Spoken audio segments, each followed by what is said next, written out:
Welcome to Phillips Arena in Atlanta tonight. The Raptors taking on the Atlanta Hawks, and we are just maybe 3 long Jason Day drivers from Augusta, Georgia, where the Masters is happening this weekend. And Sherman, the Raptors trying to master something else with a franchise record 23rd road win tonight, and it's been a season of records when it comes to wins and a number of other things for the Raptors. No question about it, trying to bump that win total again tonight. And I think when you talk about the Raptors' ability to set records, these are important times. Yes. I mean, these are historical moments, and they've got to be proud of that. Although they know that there's work ahead of them, you definitely have to sit back and look at the accomplishments sometime and say, hey, this program is moving in the right direction. Well, Sherman, a chance to sweep the Atlanta Hawks. They have done a terrific job against them. When you think about it, in the last little while, they've seen a lot of playoff teams. This is the 6th game of 7 against a stretch of 7 playoff teams, and they've seen some playoff opponents. They'll see Indiana Friday on the back-to-back, but have recently played them.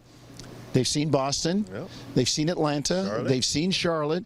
This is good for them to be maybe sending little psychological messages to these guys that, hey, we may see you late in May, and we're ready for you. Yeah, and I think ultimately you just want to compete at a high level as you go into the playoffs, and the amount of competition and the quality of competition that they're facing is definitely going to help them. But this Atlanta Hawks team does some interesting things. They spread you out. They're a team that can shoot the ball, second in assists. They're up there in steals, so they really mix it up on you, and they create a lot of problems. But I thought the last time that they faced them, right after the Oklahoma City game, the Raptors really came after the Hawks, and they played with some force, and they played aggressive basketball. It's going to take the same recipe tonight. Sherman, part of that force, aggressive basketball, the way they went after them, was going inside with a size advantage that they had with Jonas Valanciunas.